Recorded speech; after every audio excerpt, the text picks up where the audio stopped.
ചുരുക്കം ചില സിനിമകൾ കൊണ്ട് മലയാളത്തിൽ തന്റേതായ സ്ഥാനം ഉറപ്പിച്ച സംവിധായകനാണ് ജിയോ ബേബി. കൃത്യമായ രാഷ്ട്രീയം തുറന്നു പറയുന്ന സിനിമകളാണ് ജിയോ ബേബി എന്ന സംവിധായകൻ സൃഷ്ടിച്ചിട്ടുള്ളത്. സിനിമ സമൂഹത്തിൽ കാതലായ മാറ്റം വരുത്തുമെന്ന പ്രതീക്ഷയുടെ ഉൽപ്പന്നമാണ് ജിയോ ബേബിയുടെ സിനിമകൾ. അത്തരം നിഗമനങ്ങളിലേക്ക് പ്രേക്ഷകരെ കൊണ്ടെത്തിച്ച great Indian kitchen, freedom fight തുടങ്ങിയ സിനിമകൾക്ക് ശേഷം അദ്ദേഹം മുന്നോട്ട് വെക്കുന്ന മറ്റൊരു മാസ്റ്റർപീസ് സിനിമയാണ് കാതൽ ദ കോർ. എന്നാൽ സിനിമയിൽ മനഃപൂർവ്വം രാഷ്ട്രീയം പറയണമെന്ന് കരുതുന്ന ഒരാളല്ല താനെന്ന് ജിയോ ബേബി പറഞ്ഞിട്ടുണ്ട്. സിനിമ വിനോദത്തിനു കൂടി ഉള്ളതാണെന്നും ജിയോ ബേബി വ്യക്തമാക്കി കഴിഞ്ഞു.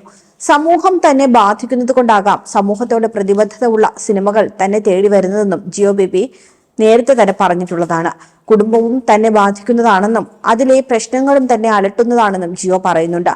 അതേസമയം പഠിക്കുമ്പോൾ സ്വവർഗാനുരാഗം പ്രമേയമാക്കി ഷോർട്ട് ഫിലിം ചെയ്തപ്പോൾ കോളേജിൽ നിന്നും പുറത്താക്കപ്പെട്ട ജിയോ ബേബി ഇന്ന് മലയാളത്തിലെ ഏറ്റവും മികച്ച ഒരു ക്യൂർ സിനിമയുടെ സംവിധായകൻ കൂടിയാണ്.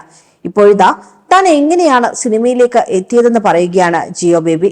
താൻ പഠിക്കാൻ വളരെ മോശമായിരുന്നുവെന്നും സിനിമ പഠിക്കാൻ തുടങ്ങിയപ്പോഴാണ് താൻ ഒരു നല്ല വിദ്യാർത്ഥിയായതെന്നും ജിയോ ബേബി ഒരു മാഗസിന് നൽകിയ അഭിമുഖത്തിൽ പറയുന്നു.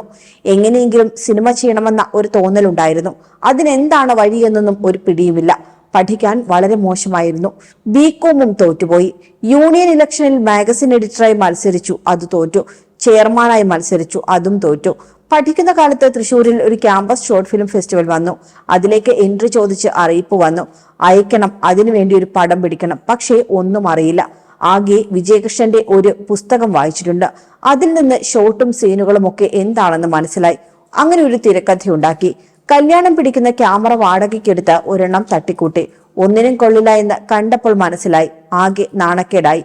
എന്നാലും ചുമ്മാതെ അയച്ചു. കോളേജിന്റെ ചെലവിൽ തൃശ്ശൂർ പോകാമെന്ന ഒരൊറ്റ ബലത്തിൽ അവിടേക്ക് പോയി. നമ്മുടെ സാധനം ബോറാണല്ലോ എന്ന് പേടിച്ചിരിക്കുമ്പോൾ അവിടെ കാണിച്ച മിക്കതും ആ ലെവലായിരുന്നുവെന്നും അപ്പോൾ ഒരു ധൈര്യം കിട്ടിയെന്നും ജിയോ പറയുന്നു. പിന്നീട് ഒരു വർക്ക്ഷോപ്പ് അറ്റൻഡ് ചെയ്തു. ഷൺമുഖദാസും പ്രിയനന്ദനും ഒക്കെ ആ വർക്ക്ഷോപ്പിൽ വന്നു.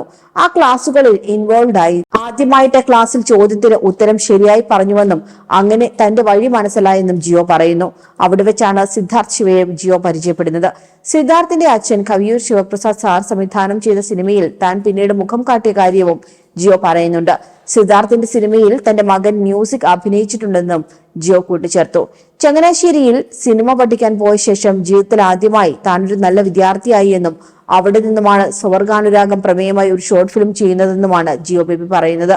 അതേസമയം ജിയോ ബേബി കൂട്ടുകെട്ടിൽ പുറത്തിറങ്ങിയ കാതൽ മികച്ച പ്രേക്ഷക നിരൂപക പ്രശംസകളായിരുന്നു നേടിയത്. മമ്മൂട്ടിയുടെ അഭിനയ ജീവിതത്തിലെ തന്നെ ഏറ്റവും മികച്ച കഥാപാത്രങ്ങളിലൊന്നാണ് കാതലിലെ മാത്യു ദേവസി എന്നാണ് പ്രേക്ഷകർ ഒന്നടങ്കം അഭിപ്രായപ്പെട്ടത്. കൂടുതൽ വാർത്തകൾക്കായി B4 Blaze ഫോളോ ചെയ്യൂ, സബ്സ്ക്രൈബ് ചെയ്യൂ.